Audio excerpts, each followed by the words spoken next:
નમસ્કાર, આપ જોઈ રહ્યા છો નિર્ભય ન્યૂઝ અને હું છું આપની સાથે રિધિ। આજે વિસાવદરનું પરિણામ આવી ગયું છે। ગોપાલ ઇટાલિયા છે તે વિસાવદરના હવે ધારાસભ્ય બની ગયા છે।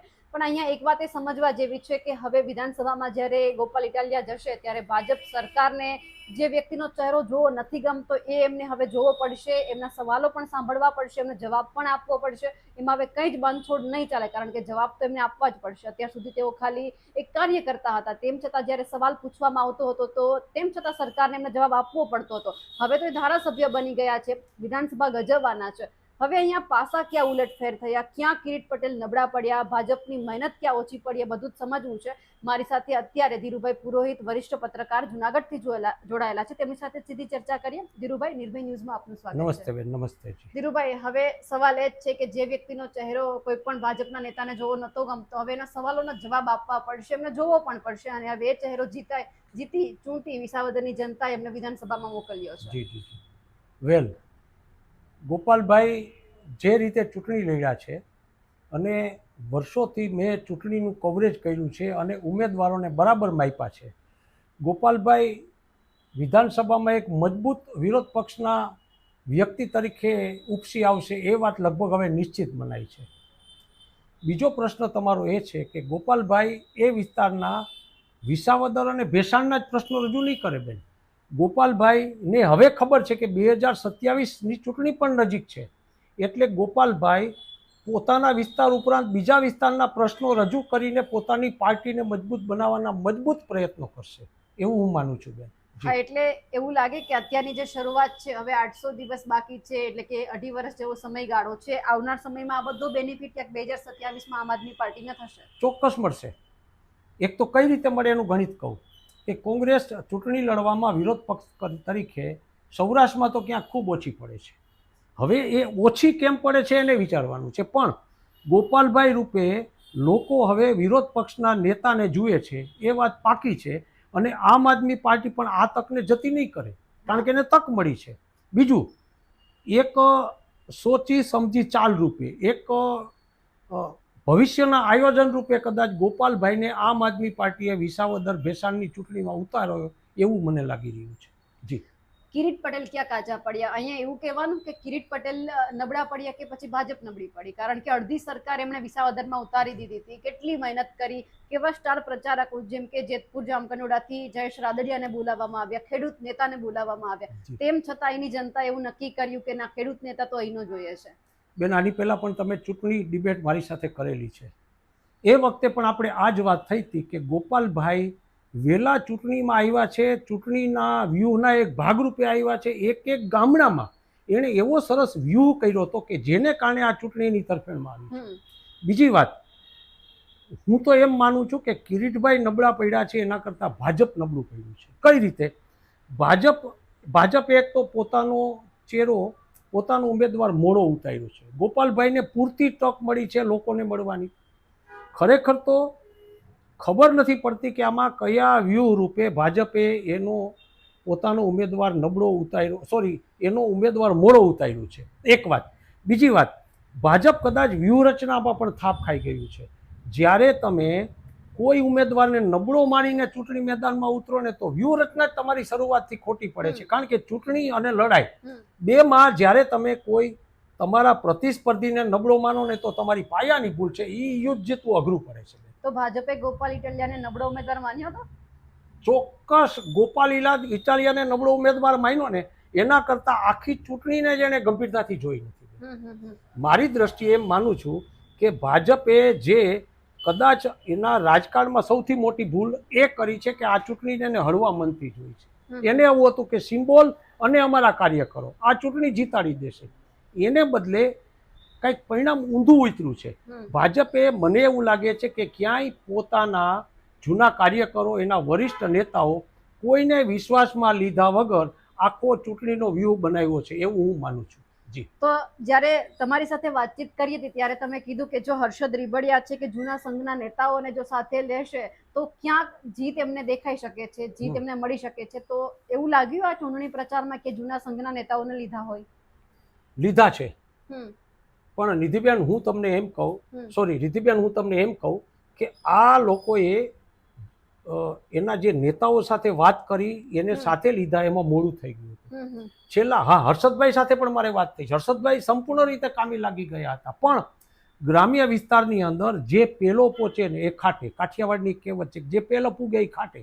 એટલે કદાચ પેલું આખી જે કામગીરી શરૂ કરીને એનો બેનિફિટ તો દેખાય છે મતોમાં, પણ સાથે સાથે હર્ષદભાઈ, કનુભાઈ ભાલાળા એવા જૂના નેતાઓને એને પ્રથમથી સાથે રાખીને વ્યૂહરચના બનાવી હોત ને તો ઘણો ફેર પડ્યો હોત. એટલે એવું કહેવાય કે બુંગણ ઉપર બેસવાનો ગોપાલ ઇટાલિયાને લાવો મળી ગયો, કિરીટ પટેલ બેસે પેલા મોડું થઈ ગયું. યસ, આપે કહેવત બરાબર યાદ રાખી છે. ગોપાલભાઈ બુંગણ પર બેસી ગયા ને પછી બુંગણ ઉપર બેસવાની જગ્યા નહોતી કિરીટભાઈને, એટલે કદાચ કિરીટભાઈને ઓછા મતો મળ્યા છે. એમાં તમે સાચા છો.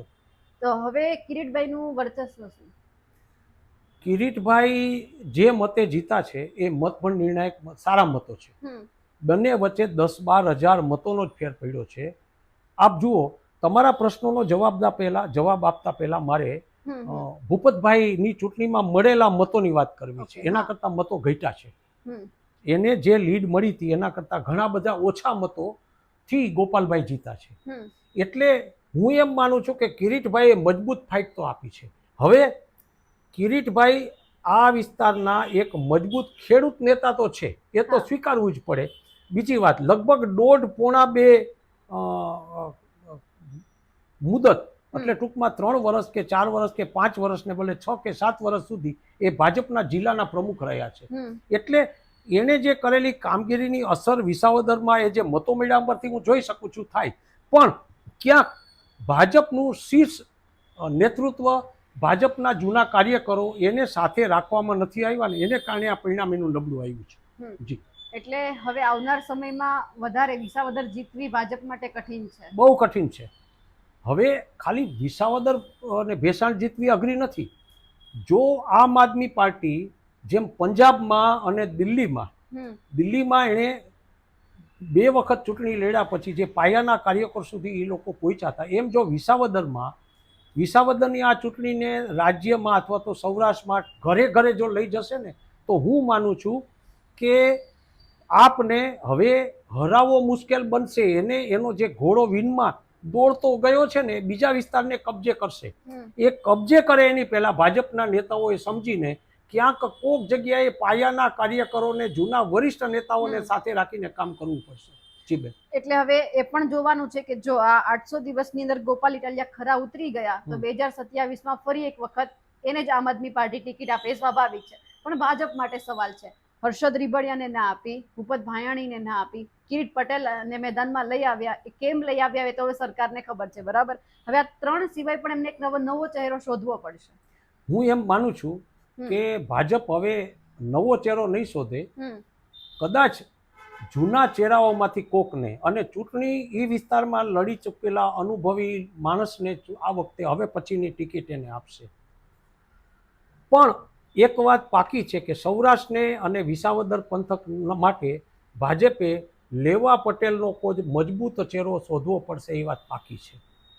વાત આવી એ વિસ્તારમાંથી પછી હવે પછીની 2027માં તો 2027માં પણ ગોપાલ ઇટાલિયા વિસાવદર ભેસાણ વિસ્તારમાંથી જ પાછી ચૂંટણી લડશે. કારણ કે એના પ્રચારમાં અમે લોકોએ જ્યારે પત્રકાર પરિષદ અથવા તો અમારી સાથે લાઈવ થયા ને રીતિબેન, ત્યારે અમે એક પ્રશ્ન પૂછેલો કે તમે હવે પછીની ચૂંટણી સુધી જ અહીંયા છો કે નવી ચૂંટણીમાં, એટલે કે ફૂલ ટાઈમ હવે પછી લોકસભા ધારાસભાની ચૂંટણી આવે છે ત્યારે પણ વિસાવદરના ઉમેદવાર છો? ત્યારે એણે એ વાત કરેલી કે હું હવે પછીની ચૂંટણી પણ અહીંથી જ લડીશ, અને સાથે સાથે અત્યારથી જ હું લોકોને મારા પ્રચારમાં એ વાત કરીશ કે પત્રકારોએ જે પ્રશ્ન પૂછ્યો એને મારો ચૂંટણીનો મુદ્દો બનાવીશ, અને હું 2027માં પણ વિસાવદર ભેસાણ મત વિસ્તારનો ધારાસભ્ય થવા માટે મજબૂત કોશિશ કરીશ. આ ચૂંટણીમાં જેટલી કાર્યકર્તાઓએ મહેનત કરી છે, ક્યાંક એવું લાગે છે કે સોશિયલ મીડિયાએ પણ એટલી જ મહેનત કરી છે. કેશુ બાપા જે એઆઈના માધ્યમથી વિસાવદરમાં આવ્યા, એમની સાથે લોકોએ ચર્ચા કરી, ગોપાલ ઇટાલિયાએ એઆઈના માધ્યમથી વાતચીત કરી, આ બધું આપણે બહુ જોયું છે. એટલે જવાબના રૂપે ભાજપે પણ એમને જવાબ તો આપ્યો છે, પણ કેશુ બાપાનું ફેક્ટર અહીંયા કેટલું અસર કરેલું હોય? ખૂબ સરસ અસર કરશે. મને એવું લાગે છે કે ગોપાલ ઇટાલિયા એડવોકેટ અને હોશિયાર માણસ છે. એને ખબર હતી કે કેશુભાઈ માટે હજી વિસાવદર અને ભેસાણ વિસ્તારમાં અત્યંત કુણી લાગણી છે. હા ક્યાંક એણે કેશુભાઈ અને વિઠ્ઠલ રાદડિયાની પણ વાત કરી છે, આપણે સાંભળ્યું હશે. હા હવે કેશુભાઈ એ ત્યાં જીપીપી વખતે ચૂંટણી લડેલા, ભાજપમાં ચૂંટણી લડીને મુખ્યમંત્રી થયા છે, ભરતભાઈને હરાવ્યા છે. આ બધી વાતો વિસાવદર પંથક ખૂબ સારી રીતે જાણે છે. તમે સમજો રિદ્ધિબેન કે કેશુભાઈને જીતાવ્યા પછી આ વિસ્તારે ભરતભાઈને હરાવ્યા છે. એના પણ કેટલાક કારણો છે અને એ કારણો વિશે આપણે ચર્ચા થઈ છે. પણ કેશુભાઈનો ઉપયોગ કરીને જે રીતે ગોપાલભાઈએ સોશિયલ મીડિયામાં એક ધારું જે અભિયાન શરૂ કર્યું હતું ને, એ હું માનું છું કે સોશિયલ મીડિયાથી લોકોમાં એક નવો વ્યૂ આવ્યો છે, નવી વાત આવી છે ને સોશિયલ મીડિયાએ ગોપાલભાઈને આ ચૂંટણી જીતવામાં ખૂબ મદદ કરી છે. સોશિયલ મીડિયા અને સાથે એ પણ કહેવાય છે કે ભાજપ સરકારનું જે બૂથ મેનેજમેન્ટ છે એ હાઈ લેવલનું છે, એમની પાસે જબરદસ્ત કાર્યકર્તાઓ છે, પણ તેમ છતાં અહીંયા સ્વીકારવું પડે કે ભાજપ થાપ ખાઈ ગઈ છે. એ વાત સાચી છે. આપણે વાત થઈ હતી કે ગોપાલભાઈ માટે સૌથી સારી વાત કઈ હતી ખબર બેન? એ ગોપાલભાઈમાં ગામડે ગામડેથી સ્વયંભૂ એને ટેકો મળ્યો. જ્યારે તમે સ્વયંભૂ થઈ જાઓ ને એટલે તમને પ્રકૃતિ મદદ કરે છે, કારણ કે લોકોમાંથી એક ઉર્જા તમને મળે છે. ગોપાલભાઈએ ને ખબર પડી ગઈ હતી કે આ ઉર્જા જાળવી રખાય, એટલે એણે જ્યાંથી એને ઉર્જા મળતી હતી ને એ ઉર્જાને બીજા ગામડાઓમાં ટ્રાન્સફર કરવા માટે વ્યૂહાત્મક રીતે એક એક ગામમાં જે અગાઉના ગામમાં કામ કર્યું, અગાઉ ગામમાં વાતો જે કરી હતી ને એ જ વાતોથી લોકોના હૃદય જીતા હતા, એક બહુ સરસ રીતે. એટલે હું એમ માનું છું કે ગોપાલભાઈએ જે વ્યૂહ ગામડા વિસ્તારમાં અને ગ્રામ્ય વિસ્તારમાં કર્યો હતો ને એ એને ખૂબ કામ આવ્યું. અને સાથે અમે એ પણ જોયું છે કે જેટલા પણ વિડીયો આપણા સુધી આવતા હતા, ગોપાલ ઇટાલિયા ખૂબ જબરદસ્ત ખેડૂતોની સાથે બેસીને એમની સાથે વાતચીત કરી છે. એવા ભાષણ છે, એવા મુદ્દા છે, કિરીટ પટેલના નહોતા જોયા. જી, વાત સાચી છે. એ શું કામ એને નહોતા જોયા વાત કરું? એક તો પહેલા વહેલા કિરીટભાઈ શું કામ એને એ મુદ્દાને ધ્યાનમાં નહોતા લેતા, પણ ત્યાં શું થયું હતું પહેલા તો, પછી હું ગોપાલભાઈની વાત કરું. છેલ્લે જે 15 દિવસ માટે જ્યારે એવું ભાજપના ઉપર કક્ષાના નેતાઓને લાગ્યું ને કે ક્યાંક ભાજપમાં ગોપાલભાઈની લડતમાં ખૂટે છે, સામે લડતમાં, એટલે એને શું કર્યું, આખા ગુજરાતમાંથી ખૂબ નેતાઓને ત્યાં ઉતાર્યા.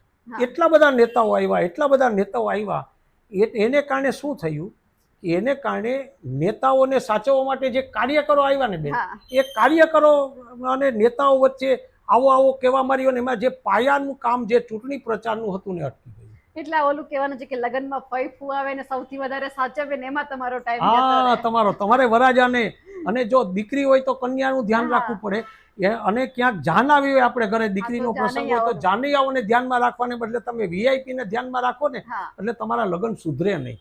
અહીંયા વીઆઈપી કલ્ચર મારે ક્યાંક કોક જગ્યાએ કે કોક મિત્રો જે અંગત હોય, આપણે શું થાય કે જૂના પત્રકાર તરીકે અમે હોઈએ ને બેન, એટલે અમારી સાથે કેટલાક લોકોનો એક વિશ્વાસ હોય કે ધીરુભાઈ શું થશે, ધીરુભાઈ આમાં શું કરવું જોઈએ. બંને પક્ષના નેતાઓ, ઇવન કોંગ્રેસના નેતાઓ પણ અમારા સંપર્કમાં હતા. આપણે જે પ્રકારે ચર્ચા થઈ એ પ્રમાણે કોંગ્રેસના કયા નેતાઓ ગોપાલભાઈની સાથે હતા ને એનું લિસ્ટ મારી પાસે છે. હા, એટલે આજે મેં એ પણ જોયું છે કે જ્યારે ચૂંટણી પૂરી થઈ, ગોપાલ ઇટાલિયા જીત્યા, એ પછી પરેશ ધાનાણી જે વરિષ્ઠ નેતા કોંગ્રેસના છે એમણે એક ટ્વીટ કર્યું છે, કવિતા લખી છે, અને વચ્ચે એવું લખ્યું છે કે ભાજપને કચડવા માટે ક્યાંક જે કોંગ્રેસના કાર્યકર્તાઓએ ધીમી રીતે જે ગોપાલ ઇટાલિયા છે એમને મહેનત કરી છે. ચોક્કસ મહેનત કરી. ખુલ્લું લખ્યું છે પરેશ ધાનાણી. એ પરેશભાઈની એ વાત સ્વીકારવા લાયક છે. પરેશ ધાનાણીએ જે લખ્યું છે ને, મને લાગે છે કે રાજકીય બાબતમાં એની હાઈટ છે, એનો સ્વીકાર છે. જે માણસ સ્વીકારે ને એની ઉત્તમતા, વધુ ઉત્તમતા તરફ આગળ વધતો હોય છે. પણ કોંગ્રેસે જો આ વાત પાયાથી માની હોત અને પોતાના મતોમાં સુધારો કર્યો હોત તો વધુ સારું થાત. એક ચીજ. બીજી ચીજ અગત્યની એ છે કે તો પછી તમે તમારો ઉમેદવાર શું કામ ઉભો રાખો છો? તમે કોંગ્રેસના તમારા જે કાર્યકરો છે એ કાર્યકરોને તમે ગોપાલભાઈની તરફેણમાં, આપની તરફેણમાં મેદાનમાં ઉતારી અને ગોપાલભાઈને વધુ સારું વાતાવરણ ઊભું કરી દીધું હોત તો છેલ્લી પરિસ્થિતિ આપ જુઓ કે કોંગ્રેસ અને આપ વચ્ચે આક્ષેપોનો મારો ચાલતો હતો. ગોપાલભાઈનો કદાચ એ વ્યૂહ હશે, પણ સામે પક્ષે કોંગ્રેસની શિસ્ત નેતાગીરી, ઉપર કક્ષાની નેતાગીરી આ સમજવાની જરૂર હતી. હા છેલ્લી ઘડીએ છે. એ લોકોએ વિચાર્યું હોત કે ભાઈ તમે આ પરેશાન કરવાનું ન દો ગોપાલભાઈ, આપણે ભાજપને હરાવવાના છે. હા ક્યાંક એને કારણે શું થયું છે બેન, મને એવું લાગે છે કે કોંગ્રેસના જે પરંપરાગત મતો છે ને એ પણ આપની તરફ ખસતા હોય એવું દેખાય છે. હા એક ખબર છે હું આપને એક વાત કરું, સોરી આપ પ્રશ્ન પૂછો એની પહેલા, કઈ વાંધો નહીં. કે મારી સાથે એક વરિષ્ઠ દલિત નેતા મારી સાથે સંપર્કમાં હતા. હા એ વરિષ્ઠ દલિત નેતાએ મને કીધું કે ધીરુભાઈ, અમારા જે દલિત મતો જે કોંગ્રેસના પરંપરાગત મતો છે, અમારા મુસ્લિમ મતો જે કોંગ્રેસના પરંપરાગત મતો છે ને એ પણ આપ બાજુ ખિસ્સા છે આ વખતે. અને આપણે બહુ વિસ્તૃત પૂર્વક ચર્ચા થઈ હતી, આપને યાદ હશે કે જે મતો 18-19 મતો ગયે વખતે કોંગ્રેસના ઉમેદવારને જે મળ્યા હતા એ મતોમાંથી જેટલા મતો આપની તરફ ખસશે ને એટલા મતોથી એ જીતશે. હું સાચો પડ્યો છું. એટલે આજે જે 14-15 મત મળ્યા છે ને એમાંથી 12-13 મતો કોંગ્રેસના ઘટ્યા છે, કારણ કે 5-6 મતો જ મળ્યા છે. ગયે વખતે 18 મતો મળ્યા હતા, એટલે 12-13 મતો કોંગ્રેસના ગોપાલભાઈને મળ્યા છે. એટલે હવે અહીંયા સ્વાભાવિક એ પણ છે કે જો એક સમય જ્યારે આ નિર્ણય લેવામાં આવ્યો કે કોંગ્રેસ છે તે સ્વતંત્ર રીતે વિસાવદરમાં લડવા માંગે છે, ત્યારે અત્યારે જે આ બધા લોકો નેતાઓ કહી રહ્યા છે કે આમ આદમી પાર્ટીને પાછળથી મહેનત કરી છે, એમણે ક્યાંક એ સમયે એમના વરિષ્ઠ નેતાઓને, ઉપરી લેવલના નેતાઓને સમજાવવાની જરૂર હતી કે રહેવા દો, કોંગ્રેસ જેટલી અત્યારે થોડી ઘણી બચી છે, 2027માં મજબૂત કરવાની વાત છે, તો આપણે આ કરશું તો વધારે પાછળ ધકેલાશું. અને બન્યું પણ એવું કે કોંગ્રેસનું કોઈ નામ જ નહીં લેતું. કોણ છે તે ગોપાલ ઇટાલિયા અને કિરીટ પટેલ, ભાજપ અને આમ આદમી પાર્ટી છે. એટલે હાથે કરીને એવું કે પગ ઉપર કુહાડો મારેલો છે, પગ ઉપર કુવાડો માર્યો છે. અને એક મહત્વનો જે મુદ્દો ત્યાં ચાલ્યો છે ને, ખાસ કરીને ભેસાણમાં, આ મતની ટકાવારી જોજો નીકળ્યા છે એની, તો ભેસાણમાં ભાજપને બહુ નુકસાન થયું છે. એ શું કામ એ આપને કહું. એક તો ભૂપતભાઈ ભાયાણીએ પક્ષ પલટો કર્યો, એટલે એની વાત નેગેટિવ જાય. પછી થોડાક સમય સુધી કિરીટભાઈ ભૂપતભાઈને લઈને ચાલ્યા. પછી ક્યાંક મીડિયામાં અને આપણે લોકોએ ચર્ચા કરી, એમાં એમ કહેતા હતા કે ભૂપતભાઈને કારણે કિરીટભાઈને ક્યાંક નુકસાન જાય છે, એવી પ્રશ્નો તમે ડિબેટમાં અમને પૂછ્યા હશે જે એન્કર. એ બધી વાતોને લઈને પછી ભૂપતભાઈ કિરીટભાઈ સાથે હતા નહીં. પછી પણ ભૂપતભાઈએ જે પક્ષ પલટો કર્યો ને, એ પક્ષ પલટાની બહુ મોટી અસર ભાજપમાં થઈ છે. પણ સાથે સાથે કિરીટભાઈએ જો એ મુદ્દામાં પક્ષ પલટાની વાતને હોશિયારીપૂર્વક અમે પક્ષ પલટો કરાવ્યો છે એ વાત કરવા કરતાં, જે તમે મતો ભૂપતભાઈને આપ્યા છે એ મત મને આપો, ભૂપતભાઈની જગ્યાએ તમારી સેવા કરીશ એ વાત લીધી હોત ને તો સારું હતું. પણ એની પહેલાં આમ આદમીના પાર્ટીના હોશિયાર ઉમેદવાર ગોપાલભાઈએ ભૂપતભાઈના પક્ષ પલટાની વાત વિસાવદર ભેસાણમાંની, ખાસ કરીને ભેસાવદરમાં ચૂંટણીનો મોટો મુદ્દો બનાવ્યો હતો. એ બહુ અસર કરી ગયો છે. એટલે વિસાવદર કરતાં ભેસાણના લોકો છે ને વધારે રોષમાં હતા, ખાસ કરીને ભાજપ પ્રત્યે અને કોંગ્રેસ પ્રત્યે. ખાસ કરીને આપ, નહીંતર શું હોવું જોઈએ, આપમાંથી પક્ષ પલટો કરીને એ ભાજપમાં ગયા છે, તો આપ પ્રત્યે રોષ હોવો જોઈએ ને, રોષ આપ પ્રત્યે હોવો જોઈએ. પણ ગોપાલભાઈએ હોશિયારીપૂર્વક એ રોષ છે ને એને ભાજપ તરફ ધકેલી દીધો. આ એની બહુ જબર વ્યૂહાત્મક ચાલ હતી, હું એમ માનું છું. હજુ એ સમજવું છે કે આ ચૂંટણી પૂરી થઈ, ઘણા બધા નેતાઓ ભાજપના છે, એમનું રાજકીય અસ્તિત્વ હવે ખતરામાં આવ્યું. જો એક તો પહેલા હર્ષદ રીબડિયા કોંગ્રેસમાંથી ભાજપમાં આવ્યા, બરાબર, ટિકિટ આપી હારી ગયા. ભૂપત ભાયાણીને ટિકિટ ના મળી એટલે આમ આદમી પાર્ટીમાં ગયા, ભાજપમાં પાછા આવ્યા. કિરીટ પટેલ હારી ગયા. જયેશ રાદડિયાનું નામ ચર્ચામાં હતું. આપણે મીડિયાવાળા એવું કહ્યું હતું કે મંત્રીમંડળના વિસ્તરણની વાત ચાલે છે, પણ જગ જાહેર સ્વીકારવા વાળા કોણ હતા? કિરીટ પટેલ હતા. એમણે બધાને સામે રાખ્યું કે મંત્રીમંડળનું વિસ્તરણ થવાનું છે, મને જીતાડશો તો તમારો જે આ નેતા છે એમને ક્યાંક મંત્રી બનવાની તક મળશે. એટલે એમણે સ્પષ્ટ સ્વીકાર્યું. એટલે હવે હારી ગયા છે, એટલે મંત્રીમંડળના વિસ્તરણની અંદર કે આપણે એવું ના કહી શકીએ જયેશ રાદડિયાને સ્થાન મળશે. આ તો ભાજપ છે, આપે પણ કરે ન પણ આપે. પણ એક સાથે જે આ ચાર નેતા, જે પાટીદારના નેતા છે, એમનું ક્યાંક વર્ચસ્વ ક્યાંક ભાજપમાં ડાઉન થશે. ચોક્કસ થશે. જયેશભાઈ અને એના પપ્પા બંને એ જે કાઠિયાવાડમાં, ખાસ કરીને સોરઠમાં, સૌરાષ્ટ્રમાં લેવા પાટીલ સમાજ, લેવા પાટીદાર સમાજમાં જે સામાજિક સેવાઓ કરી છે ને, એટલે હું માનું છું કે જયેશભાઈનું વર્ચસ્વ ઘટશે ને એના કરતાં ભાજપ માટે હવે લેવા પટેલ સમાજમાં હવે પછી અમારા માટે કોણ, એ મોટો મુદ્દો ઊભો થશે. હજી એ ભૂલ સુધારી શકશે, હજી ભૂલ સુધારી શકશે. ક્યાંક જયેશભાઈને પ્રોટેક્શન આપશે. હમ આ ચૂંટણીનું હાર જીતનું ગણિત ગણ્યા વગર હમ જયેશભાઈને હાર્યા પછી પણ આ ચૂંટણીમાં એના ઉમેદવારને ન જીતાડી શક્યા પછી પણ જો જયેશભાઈ માટે ક્યાંક જયેશભાઈ માટે એક નવી વાત આવી અને કેબિનેટમાં સ્થાન આપીને જયેશભાઈને જો વધુ મહત્વ આપશે ને તો હજી ભાજપે ગુમાવ્યું નથી. કારણ કે મને ખબર છે કે જયેશભાઈના પપ્પા અને અત્યારે પણ હા. જયેશભાઈ લેવા પટેલ સમાજના એક મજબૂત નેતા તો છે જ, પણ જો ભાજપે ભૂલ કરી કે જયેશભાઈનો વિકલ્પ ઊભો કરવા માટે નવા નેતા લેવા પટેલ સમાજના નેતાને ઊભી કરવાની જો કોશિશ કરશે તો જયેશભાઈનો રોષ પણ સામા પક્ષે જશે અને લેવા પટેલ સમાજની આખી જે મતબેંક છે ને એ બીજી બાજુ જતી રહેશે. એટલે સૌરાષ્ટ્રમાં અને ખાસ કરીને જેતપુર જામકંડોળામાં એવું કહેવાય છે, આજે મારી ઘણા બધા લોકો સાથે વાતચીત થઈ, મેં કીધું કે વિસાવદરમાં કિરીટ પટેલ હારી ગયા છે. બધું જયેશભાઈ તો અહીંયા આવ્યા હતા, મેં આવનાર સમયમાં કંઈક લાગે છે. તો લોકો એવું કહે છે કે જો થાંભલો ઉભો રાખશે ને અને જયેશ રાદડિયાના નામનો તો અમે એને મત આપીશું. અમને ભાજપથી લેવા દેવા નથી, અમને વ્યક્તિથી લેવા દેવા છે. એક વાત મારે દરેક રાજકીય પક્ષને કહેવી છે બેન, ફક્ત ભાજપમાં જ નહીં, મહદઅંશે કોંગ્રેસમાં હવે ગોપાલ ઇટાલિયા એક મજબૂત નેતા તરીકે ઉપસી રહ્યા છે, ત્યારે આપના વરિષ્ઠ નેતાઓને પણ મારે કહેવું છે, ભલે આપણે એવું કહીએ કે સંસ્થા કરતા વ્યક્તિ મજબૂત ન હોવી જોઈએ, પણ સંસ્થામાં જે વ્યક્તિએ આપેલા યોગદાનને તમારે ભૂલવું ન જોઈએ. આપ કેશુભાઈ અને વિઠ્ઠલભાઈને બેન ભાજપે કઈ રીતે કદ પ્રમાણે વેચરા છે તમે ને હું આપણે બધા જાણીએ છીએ. અને હું તો કદાચ જૂનાગઢના એક વરિષ્ઠ પત્રકાર તરીકે વધુ જાણું છું. મારે તમને ફરીવાર એકવાર આ વાત કરવી છે, જે હું રિપીટ કરું છું કે એક મોટો લગ્ન સમારંભ હતો બેન, અને એ હતો વિસાવદર પંથકના મોટા ગામડામાં, કદાચ મોટી મોણપરી કે એવું કંઈ ગામ હતું, અને એ દરમિયાન ચૂંટણી ચાલતી હતી.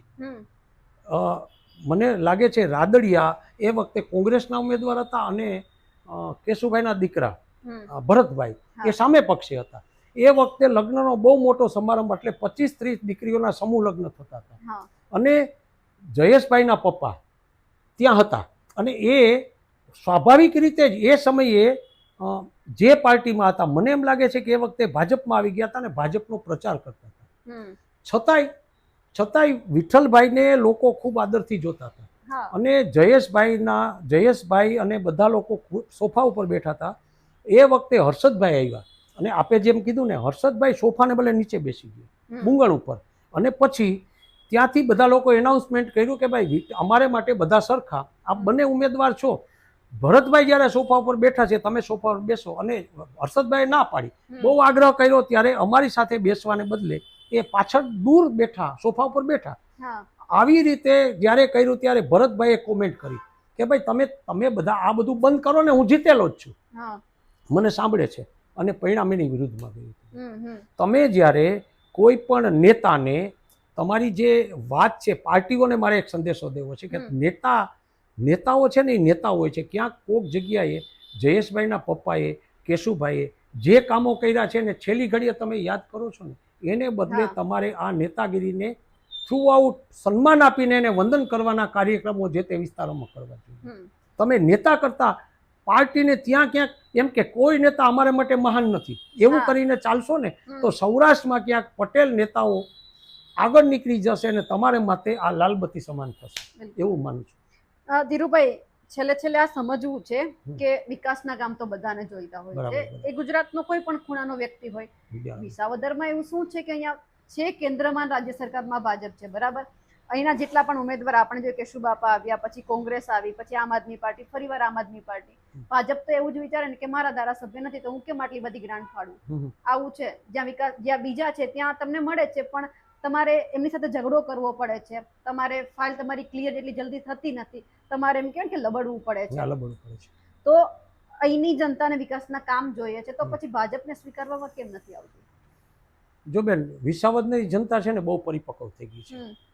અત્યારે જે વિકાસના કામની વાત થઈ છે ને, એ જ વાતો ત્યાં વારંવાર થઈ ચૂકી છે. અને પછી પણ માનો હું તમને કહું કે એના જે પાડોશના વિસ્તારો છે જુનાગઢ, તો જુનાગઢમાં વિકાસના કામોને વાત કરી અને તમે મત માગતા હો અને પછી વિકાસના કામો નથી થતા હોતા, તો એ વાત વિસાવદરને અસર કરે કે નહીં? હવે વાત એ છે કે ભાજપ જ્યારે વિકાસના કામ કરતું હતું ને ત્યારે ગોપાલભાઈ એક મુદ્દો લીધો હતો કે તમે લોકોને વિકાસના કામને નામે બ્લેકમેલ તો નથી કરતા ને, આપણે સાંભળ્યું હશે તમે હા ત્યાં. હા તો કદાચ મને એવું લાગે છે કે વિસાવદરની જનતા એમ માનતી હશે કે અમે ગમે તે ધારાસભ્યને ચૂંટીએ પણ અમે ગુજરાતમાં રહીએ છીએ, અમે સૌરાષ્ટ્રમાં રહીએ છીએ, અમે પણ તમારા આ જ સરકારના જે સરકારના મુખ્યમંત્રી છે એનો જ અમે એક ભાગ છીએ, તમારે વિકાસના કામો તો અમારા પણ કરવા પડશે, અમે ગમે તે ઉમેદવારને ચૂંટી કાઢીએ. બીજી વાત આપણે જે કરી છે ને, વિકાસના કામોની વાત કરીને હવે ભાજપ બહુ મત નહીં લઈ શકે. હું એટલા માટે કહું કે ભાજપને પણ હવે એ વાતની ખબર પડી છે કે ઉપરથી, હું એમ કહું, કેન્દ્ર સરકાર અને રાજ્ય સરકારની યોજનામાં વિકાસ માટે ખૂબ પૈસા આવે છે, પણ વચ્ચેથી અથવા તો છેલ્લે એના કાર્યકરો અને કોન્ટ્રાક્ટરો, મારે જવાબદારીપૂર્વક એક પત્રકાર તરીકે કહેવું પડે છે કે કોર્પોરેશનો અને નગરપાલિકાઓમાં એના કોર્પોરેટરો અને નગર પંચાયત કે નગરપાલિકાના સભ્યો હવે ભાજપના સભ્યો હોવા નથી હોતા પણ કોન્ટ્રાક્ટરો બની ગયા છે પોતાના માટે. હવે રાજકારણમાં ભાજપમાં જે ચૂંટણી લડે છે ને એ પૈસા કમાવા માટે આવે છે. એટલે હવે વિકાસના કામોનો જે મુદ્દો છે ને એ મને લાગે છે હવે નબળો પડતો જાય છે, કારણ કે લોકોને ખબર પડી ગઈ. જુનાગઢની વાત કરું બેન, મારે વિષયાંતર કરીને પણ કેવું છે, કારણ કે તમારી ચેનલ થ્રુ ક્યાંક રાજ્ય સરકારમાં અમારી વાત પહોંચે ને એટલે કહું છું. જુનાગઢમાં 5,000 કરોડ રૂપિયા આવ્યા છે. તમે 2 દિવસથી જુનાગઢમાં છો, તમને લાગે છે વિકાસ દેખાય છે ક્યાંય? પાણી ભરાયેલા છે, ખાડાઓ છે. ઇવન ત્યાં સુધી કે ખાડાઓ ઉપર વરસાદ પડ્યા પછી નાની દીકરીઓ કે દીકરાઓને લઈ જતી સ્કૂલ વાનો પણ ખાડામાં ફસાઈ ગઈ છે ને એ છોકરાઓના જીવ એવા મુશ્કેલીમાં મુકાયા હતા કે વાલીઓને દોડીને આવવું પડ્યું છે. કોર્પોરેશનમાં કોર્પોરેટરનું કોઈ સાંભળનારું નથી. મોટા નેતાઓ પાસે તમે ફરિયાદ લઈને જાઓ, કાઢવાના વોકડાનો પ્રશ્ન છેલ્લા 2 વર્ષથી ચાલે છે. સીએમ સુધી રજૂઆત કર્યા પછી સીએમએ અહીં આવ્યા પછી એમ કીધું કે ભાઈ તમે સમજો તો સારું. કેટલા બધા વરિષ્ઠ લોકો મારી પાસે રજૂઆત કરવા આવી ગયા છે, છતાં પણ જુનાગઢમાં ફેર નથી પડ્યો. હવે આ વિકાસની વાત ક્યાં ચાલશે બેન, આપ કયો મને. હા, એટલે સ્વાભાવિક છે કે ગમે ત્યારે વિકાસના મુદ્દા હવે સરકાર લઈને નહીં જઈ શકે. હવે નહીં જઈ શકે. તમારે કામ બતાવવા પડશે કે અમે આ કરીશું, આટલા કરોડ રૂપિયા આપીશું, એમાં ભરોસો નથી. આ કામ કર્યું અને આવું જ અહીંયા કામ કરીશું, બતાવવું પડશે. તમારે બતાવવું પડશે. વાત સાચી છે. હા, એટલે હવે આશા રાખીએ કે 800 દિવસ જે આપ્યા છે વિસાવદરની જનતાએ ગોપાલ ઇટાલિયાને, એમાં એના કામ કરીને ખરા ઉતરી શકે તો આવનાર 2027માં એમને ક્યાંક ટેકો રહે. ધીરુભાઈ, આપ અમારી સાથે જોડાયા, આપનો ખૂબ ખૂબ આભાર. થેન્ક યુ બેન, થેન્ક યુ. અમારા અહેવાલને લઈને આપનું શું માનવું છે કમેન્ટ કરીને ચોક્કસથી જણાવજો. સાથે જ અમારી નિર્ભય ન્યૂઝ ચેનલને લાઇક, શેર અને સબસ્ક્રાઇબ કરવાનું ભૂલશો નહીં. નમસ્કાર.